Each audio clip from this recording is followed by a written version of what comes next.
Meus irmãos, boa noite. Graça e paz. Quem me conhece sabe que eu sou uma pessoa muito emotiva e estou me segurando aqui. Esse é um momento muito especial, porque Mateus e agora meu pastor Mateus, daqui a pouco, né, Mateus? É alguém que eu vi crescer, alguém que a gente tem acompanhado.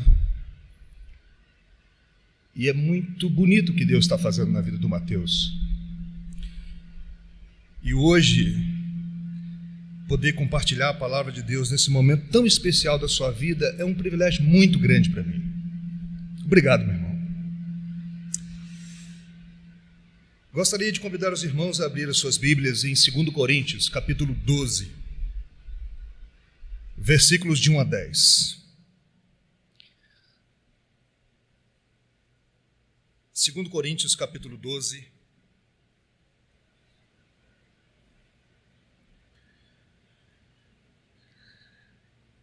versículos de 1 a 10. Nós vamos projetar o texto também. Está dando uma microfoniazinha aqui. 2 Coríntios, capítulo 12, versículos de 1 a 10, a palavra do Senhor diz assim: se é necessário que me glorie, ainda que não convém, passarei as visões e as revelações do Senhor. Conheço um homem em Cristo que há 14 anos foi arrebatado ao terceiro céu, se no corpo ou fora do corpo, não sei, Deus o sabe. Eu sei que tal homem, se no corpo ou fora do corpo, não sei, Deus o sabe, foi arrebatado ao paraíso e ouviu palavras inefáveis, as quais não é lícito o homem referir. De tal coisa me gloriarei, não porém de mim mesmo, salvo nas minhas fraquezas. Pois se eu vier a gloriar-me, não serei nécio, porque direi a verdade. Mas abstenho-me para que ninguém se preocupe comigo mais do que em mim vê e de mim ouve, e para que não me ensoberbecesse com as grandezas das revelações. Foi-me posto um espinho na carne, mensageiro de Satanás, para me esbofetear, a fim de que não me exalte. Por causa disso, 3 vezes pedi ao Senhor que o afastasse de mim. Então ele me disse: a minha graça te basta, porque o poder se aperfeiçoa na fraqueza. De boa vontade, pois mais me gloriarei nas fraquezas, para que sobre mim repouse o poder de Cristo. Pelo que sinto prazer nas fraquezas, nas injúrias, nas necessidades, nas perseguições, nas angústias por amor de Cristo, porque quando sou fraco, então eu que sou forte. Vamos orar mais uma vez?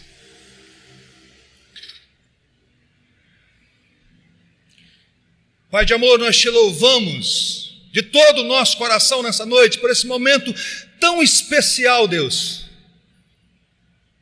tão especial para a nossa vida, para a vida da tua igreja, onde o Senhor continua levantando homens como instrumentos nas mãos do Redentor,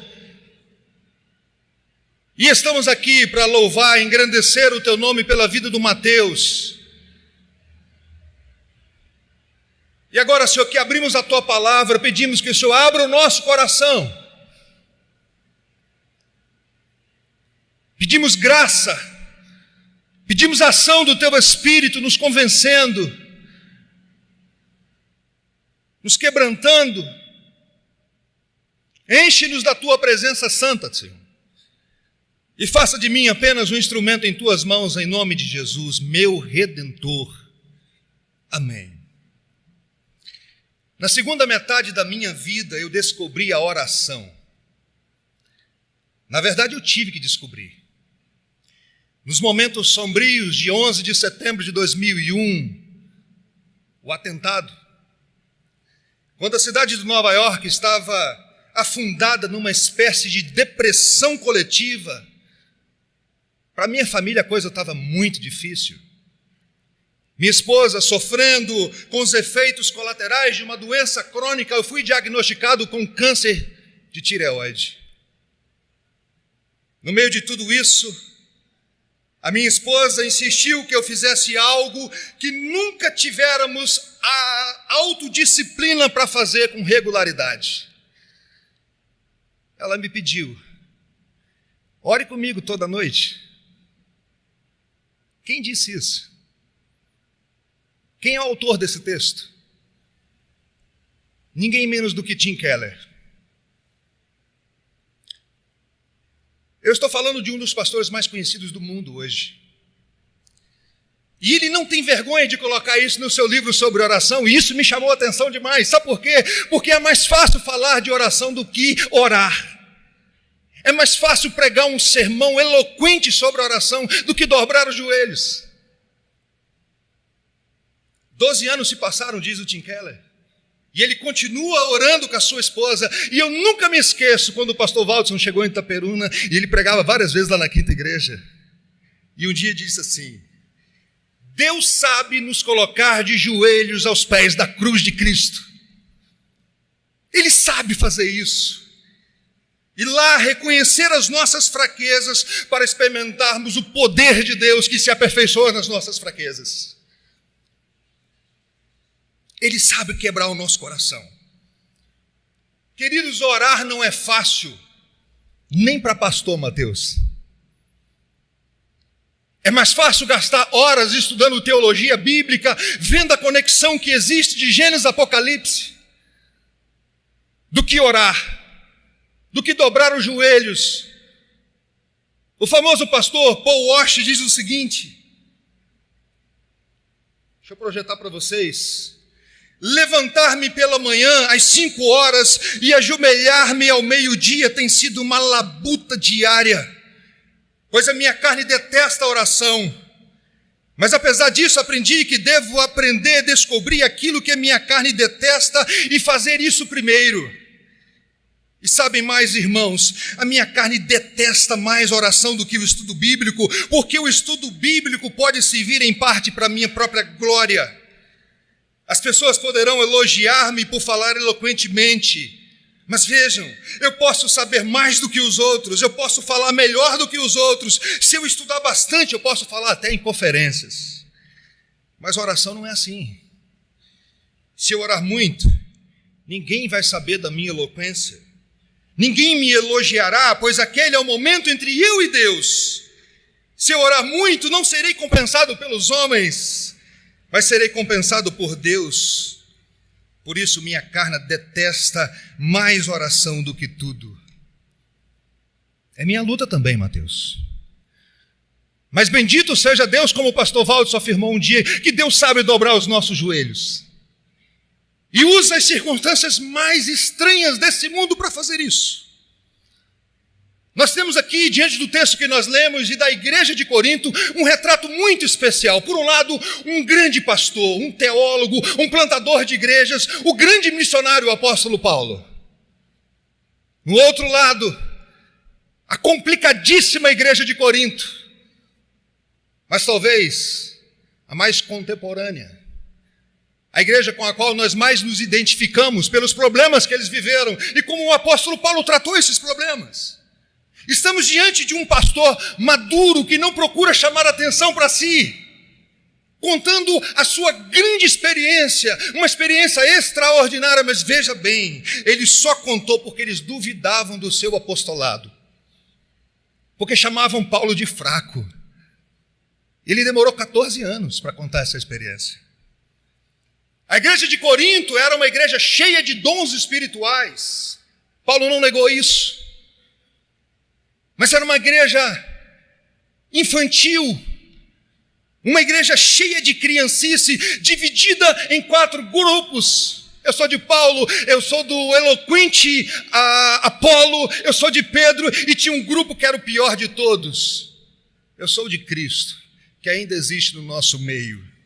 É aquele grupo que não aceita ser pastoreado por ninguém. Obrigado, irmão.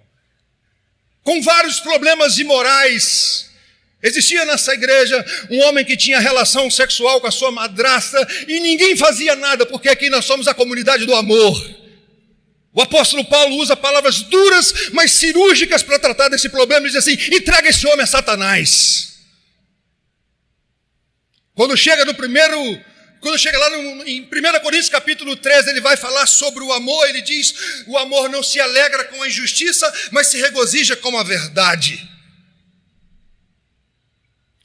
Os irmãos não conseguiam resolver os problemas internos e levava para fora do contexto da igreja. Qualquer semelhança é mera coincidência, né? E diante dessa provocação dos irmãos da igreja de Corinto, o apóstolo Paulo fala então dessa experiência extraordinária que ele viveu. Ele diz assim: se é necessário que me glorie, ainda que não convém, passarei as visões e as revelações do Senhor. Ele vai agora usar na terceira pessoa. Conheço um homem, se no corpo ou fora do corpo eu não sei, que ele foi arrebatado até o terceiro céu e lá viu coisas especiais, ouvi palavras inefáveis. Não é que Deus disse assim para Paulo: ó, não conta nada para ninguém. Não, é que não existem palavras para expressar o que ele viu. E diante dessa experiência maravilhosa, por que não dizer gloriosa, Satanás já estava de plantão esperando o apóstolo Paulo para colocá-lo um espinho na carne. Assim como naquele dia que Jesus transfigurou diante dos seus discípulos, quando ele desce da montanha, já tinha um endemoniado esperando. Diz o texto bíblico: e para que não me ensoberbecesse com as grandezas das revelações, foi-me posto um espinho na carne, mensageiro de Satanás, para me esbofetear. Qual a finalidade? A fim de que não me exalte, não se ensoberbecer. Vale a pena parar um pouquinho aqui. Assim como nós, o apóstolo Paulo também tinha problemas com a soberba. Joel Bick diz o seguinte: os pastores podem desenvolver duas atitudes paralisantes em relação ao ministério: o orgulho ou o pessimismo. O orgulho procura destronar Deus e entronizar a si mesmo. Andando um pouquinho mais para trás na história, Agostinho dizia o seguinte, não o Agostinho Carrara, mas o Agostinho lá da cidade de Hipona. Ele dizia o seguinte: para o veneno letal do orgulho, é um outro veneno que precisa para resolver. Eu não sei se você sabe disso, mas quando você é picado por uma cobra, com o veneno da cobra que é feita a vacina. Lutero dizia que ele tinha mais medo do ego dele do que da perseguição do Papa. C.S. Lewis, alguém mais do nosso tempo, disse que o orgulho é a galinha sobre o qual os outros pecados são chocados. A Bíblia Sagrada diz: Deus resiste ao soberbo. Não é à toa que o rei Davi, o grande rei Davi,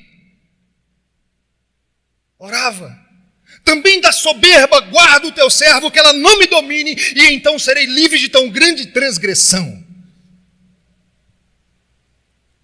Para que não me ensoberbecesse com a grandeza das revelações, foi-me posto um espinho na carne, mensageiro de Satanás. A palavra espinho aqui pode ser traduzida por uma estaca, ou um anzol, ou também uma lasca de madeira.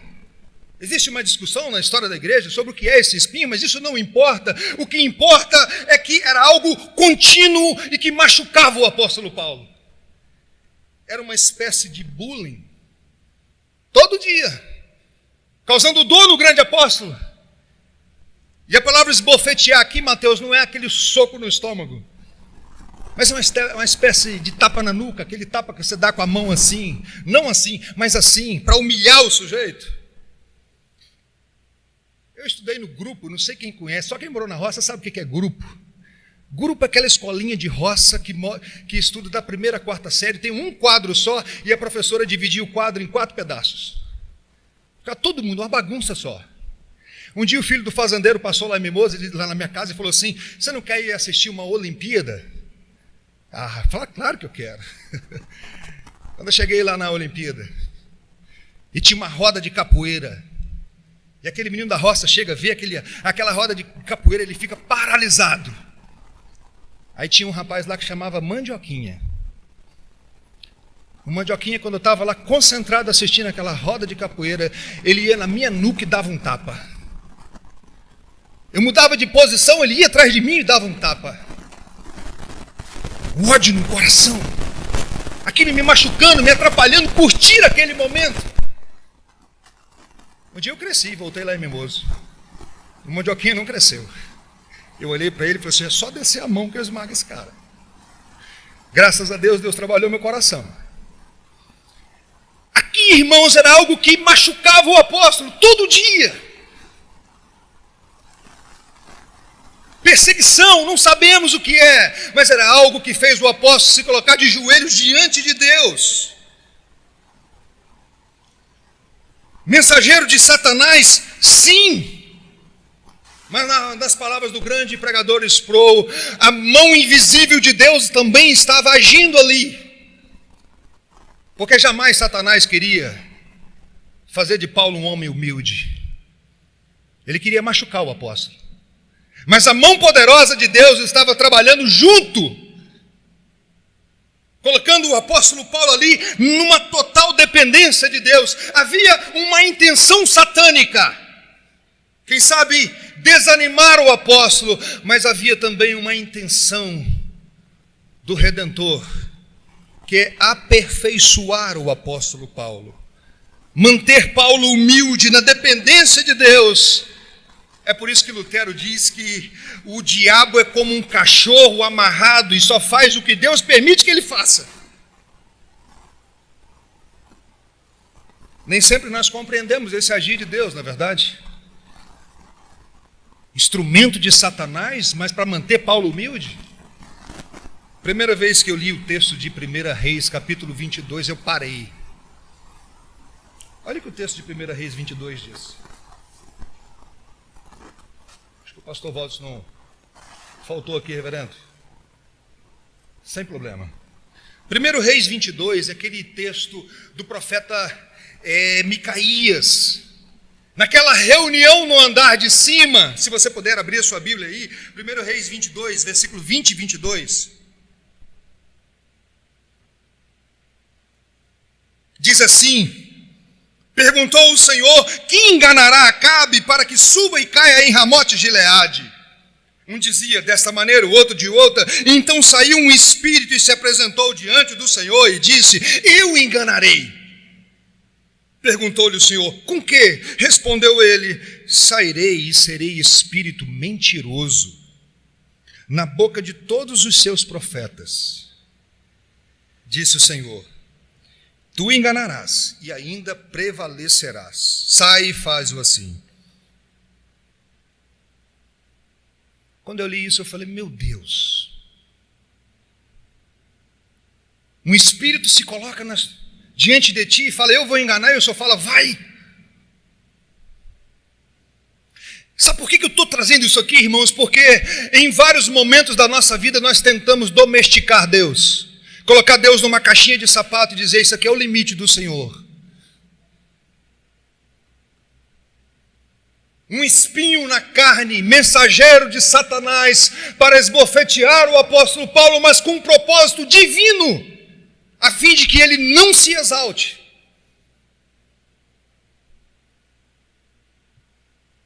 Então ele ora. Versículo 8. Por causa disso, 3 vezes pedi ao Senhor que o afastasse de mim. O espinho levou Paulo a orar, assim como as doenças, assim como o Covid tem levado muita gente a orar nesse tempo.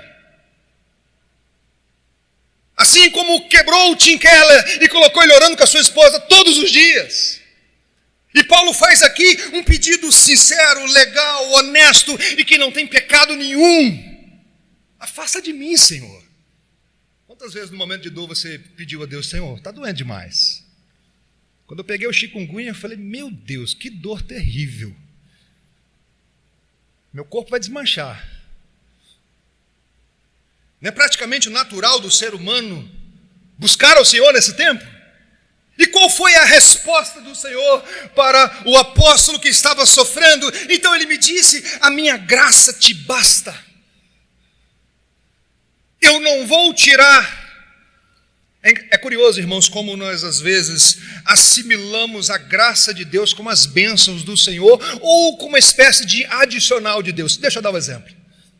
O filho passou na faculdade, nós falamos assim, é a graça do Senhor. É a graça do Senhor operando, mas calma um pouquinho. Um dia Jesus estava pregando, desceram com um homem, e Jesus olha para aquele homem e diz assim, os teus pecados estão perdoados. O pessoal começou a questionar, e aí Jesus diz assim, então agora levanta e anda. Quando que a graça de Deus operou nesse caso? Se ele fosse embora para casa sem andar, a graça de Deus estava agindo na vida dele? Claro que sim. A cura foi o adicional de Deus, mas a graça é dizer, os teus pecados estão perdoados. Davi, quando pecou e pediu a Deus perdão, Deus disse, está perdoado, mas Deus disse para ele, Davi, a criança vai morrer. Deus não deu o adicional, porque nem sempre Deus dá o adicional. Para mim, Calvino foi muito cirúrgico, trabalhando esse texto, explicando de maneira específica a graça aqui, quando ele diz assim, o termo graça não tem o mesmo sentido que em outras partes, a saber, o favor de Deus. Porém é usado por metonímia, que é uma figura de linguagem que atribui uma coisa a outra, um outro nome, referindo-se ao auxílio do Espírito Santo que nos vem do favor imerecido de Deus. Presta atenção. Essa graça deve ser suficiente para as pessoas piedosas, porque ela é uma fortaleza segura, invencível e sempre nos guarda de fracassarmos. É presença que ele está falando aqui. Deixa eu ilustrar isso aqui de maneira bem simples. Um dia um pai falou assim com o filho, meu filho, se você desobedecer, você vai dormir no porão de casa. E como um bom filho desobediente, o que ele fez?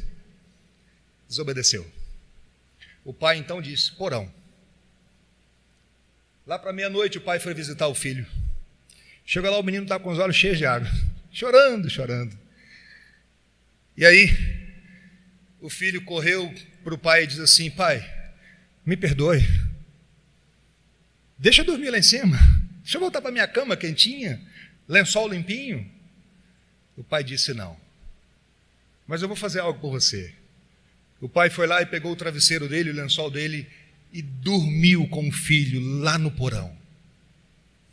O que Jesus está dizendo para o apóstolo Paulo aqui é o seguinte, a minha presença é suficiente para você, Paulo. Eu sou o seu alimento, eu sou a ressurreição e a vida. Eu sou o pão que te alimenta, eu sou a água viva. A minha presença te basta, eu estou com você. Meu querido irmão Mateus, é a presença de Jesus que faz toda a diferença nessa caminhada. O problema não é a presença de Satanás no mundo, irmãos, mas é a ausência de Cristo reinando em nossos corações muitas vezes. Dr. Heber Campos fala que o grande problema não é ter Satanás ao redor da nossa casa, mas é Cristo reinando dentro dela.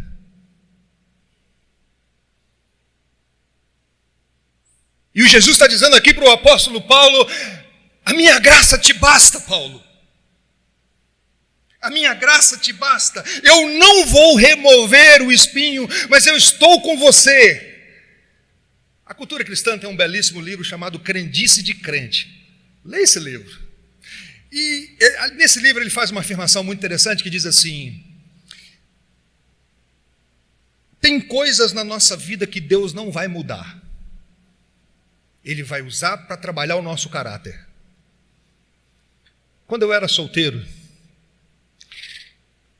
eu tinha uma mágoa da minha irmã. Eu calço 46, irmãos. E eu tenho ciúme do meu chinelo até hoje. Deus está trabalhando no meu coração ainda. Já melhorei muito. Mas eu chegava do trabalho e a minha irmã estava calçada com o meu chinelo. Eu gostava de chegar do trabalho e achar o meu chinelo ali, grandão, mas não tem problema, e ficar com o chinelo caminhando em casa. Casei e pensei assim, resolveu o problema. O problema era minha irmã. O que aconteceu? A minha esposa vivia com o meu chinelo. Um dia eu cheguei em casa, a senhora que trabalhava lá em casa calçado com meu chinelo. Um dia o namorado da minha enteada foi lá em casa almoçar com a gente. E a minha esposa teve coragem de entregar o meu chinelo para ele. Eu pensei, tem alguma coisa de Deus nisso aqui. Isso aqui não pode ser só algo assim, de implicância minha. Deus está trabalhando aqui no meu coração. O Senhor usa muitas coisas para trabalhar o nosso caráter. E presta atenção, Mateus e os demais irmãos que estão aqui nessa noite. Ele não mede esforços para trabalhar na nossa vida. Quando Romanos 8 diz, sabemos que todas as coisas cooperam para o bem daqueles que amam a Deus, é nos conformar à imagem do seu Filho. Muito mais preocupado com o nosso bem-estar, diz Nicodemos, Deus está preocupado com a nossa transformação. O trabalhar do nosso caráter. Imagina o grande apóstolo, o grande missionário, um espinho na sua carne.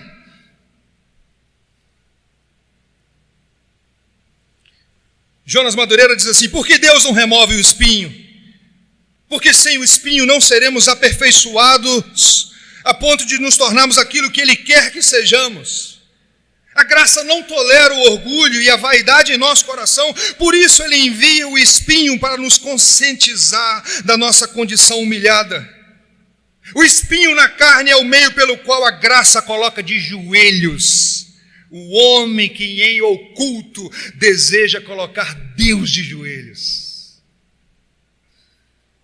Eu achei isso aqui cirúrgico demais, irmãos.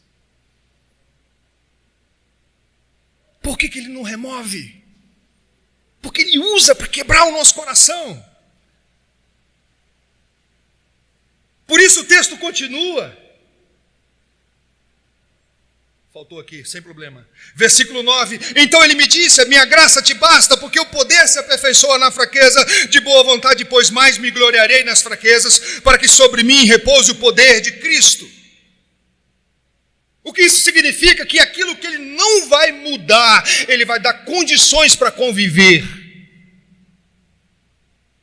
Jesus não mudou as circunstâncias, mas transformou o apóstolo Paulo. De tal maneira que ele diz agora que está alegre com o sofrimento. Eu não posso afirmar com uma Bíblia aberta que Deus vai resolver todos os seus problemas, que vai dar tudo certo, porque na ótica humana dá certo a resolver todos os problemas. Quem sabe Ele quer usar os espinhos para nos transformar, para nos colocar de joelhos, como diz o pastor Waldson, onde o poder de Deus é aperfeiçoado em nossas vidas. É por isso que alguém um dia disse para Deus, não tire os fardos, me dê ombros mais fortes. Porque às vezes Deus não vai tirar os fardos, Ele vai fortalecer a nossa musculatura. Ano passado eu li um livro chamado Quem Cuida de Quem Cuida, do reverendo Vadislau Gomes. Eu gosto de ler todo ano um livro sobre ministério pastoral. E eu achei fantástico esse livro. A razão de estarmos aqui, depois de salvos, olha isso, Mateus, é aprender a ser, para ser o que Deus quer que sejamos. Ele está construindo o nosso caráter de maneira que nem Adão e Eva tiveram, mesmo antes de pecar. Estamos sendo edificados filhos, irmãos e servos por adoção. Não podemos ser como meninos que apreciam a escola e até mesmo alguma informação, mas gostariam que as provas e os testes fossem abolidos. Estamos em treinamento do caráter para saber enfrentar todas as coisas segundo o poder que habita em nós. Quando eu estudava, eu não via a hora de faltar um professor para ir embora para casa. Hoje faz tanta falta. Versículo 10. Pelo que sinto prazer nas fraquezas, nas injúrias, nas necessidades, nas perseguições, nas angústias por amor de Cristo, porque quando sou fraco, então o que sou forte. Isso aqui não é masoquismo não, irmãos. Isso aqui é alguém que entendeu que o poder de Deus se aperfeiçoa quando reconhecemos as nossas fraquezas. Isso aqui é alguém que foi trabalhado pelo Espírito de Deus. Isso aqui é alguém que foi quebrantado e entendeu o propósito de Deus para a vida. Entendeu que Deus não usa homem orgulhoso, arrogante, mas que Deus quer usar homens quebrantados.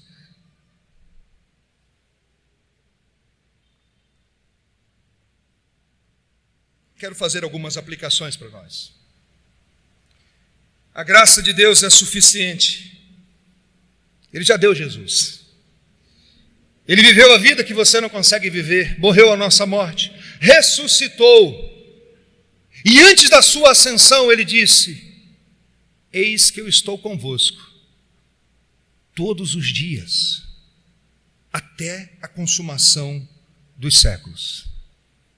Repito para você, Mateus, em especial: eis que eu estou convosco todos os dias, até a consumação dos séculos. Num certo sentido, o melhor de Deus já veio. E Ele está com o seu povo todos os dias. Precisamos descansar nessa verdade. A segunda aplicação que eu queria fazer, irmãos, é cuidado com esse cristianismo triunfalista tão divulgado em nossos dias. E como presbiteriano eu posso falar, porque amo a IPB, que está presente no nosso meio também. Dependendo do contexto, se você falar que está triste, alguém para de olhar para você como um homem de Deus. Pastor, você triste?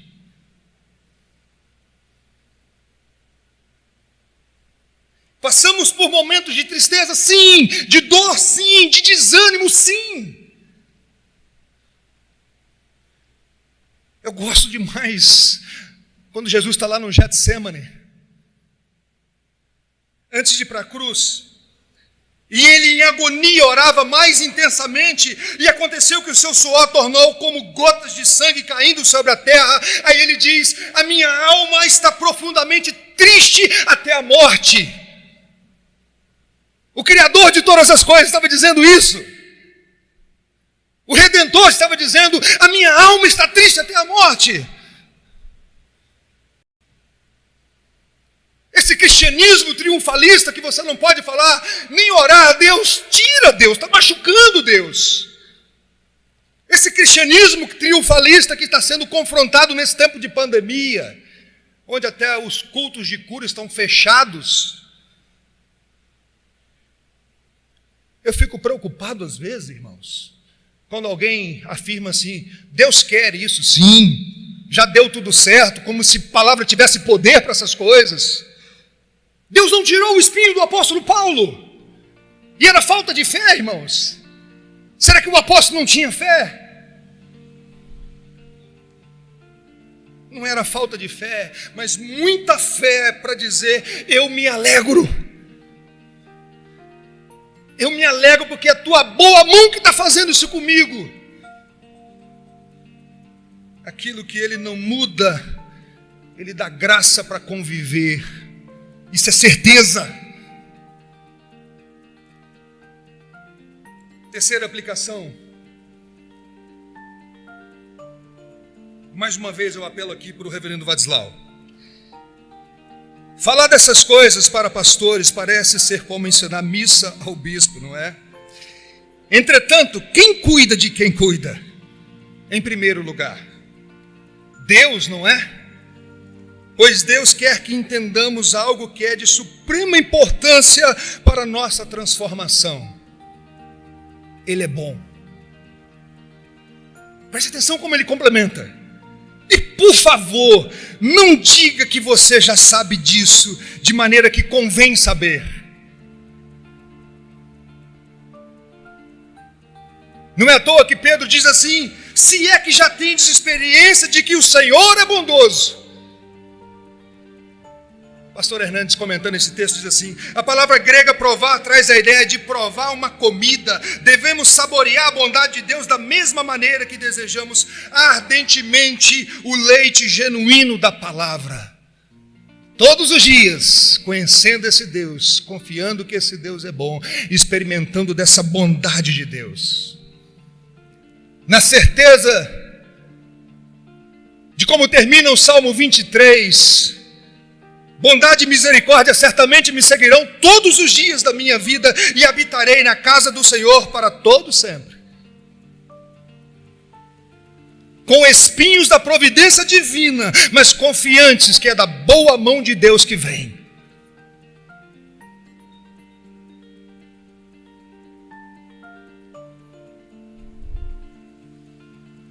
Deus prefere usar um pregador sofrido do que um orador arrogante, cheio de si.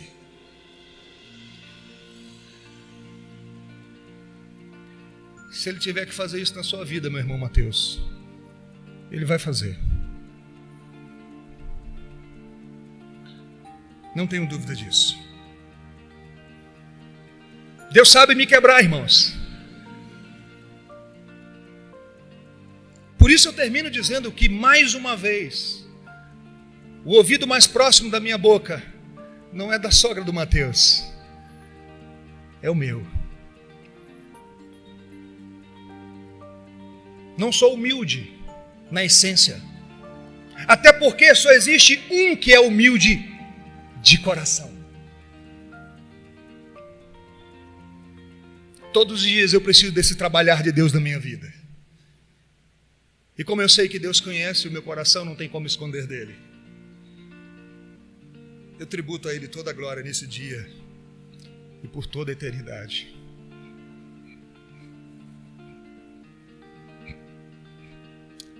Amém. Vamos orar.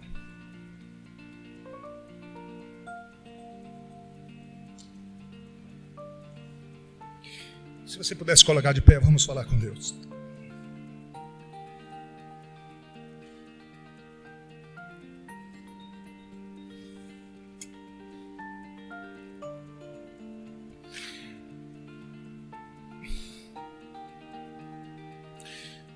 Deus bendito, nós só estamos de pé nessa noite, Senhor, porque o Senhor é um Deus gracioso. Porque um dia o seu Filho foi moído na cruz do Calvário por nós. Não tenho condições morais, espirituais, Senhor, para falar por mim mesmo. E ninguém tem. Mas confiamos exclusivamente no sangue que foi vertido na cruz.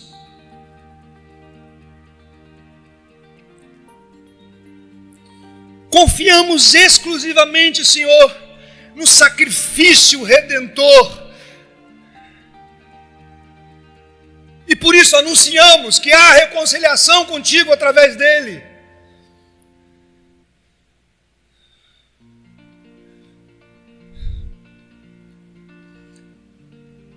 Deus, eu quero te louvar nessa noite, porque o Senhor é um Deus presente. Porque o Senhor não nos abandona. Mesmo nesse tempo de pandemia, de tanta dificuldade, o Senhor está com o seu povo. Que a tua graça nos basta. Abre os nossos olhos para entender aquilo que o Senhor não vai mudar nas circunstâncias da nossa vida, mas está usando para transformar o nosso caráter.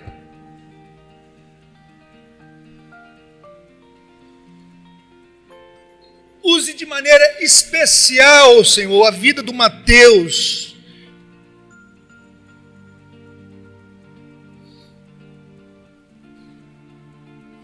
Que ele continue sendo um instrumento nas mãos do Redentor.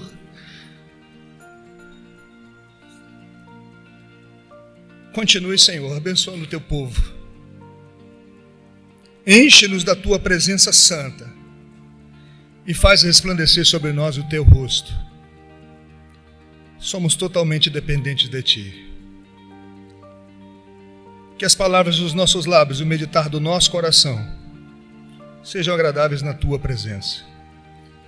E mais uma vez nós oramos, guarda-nos da soberba, Senhor, que ela não nos domine. Em nome de Cristo, o humilde Cordeiro. Amém.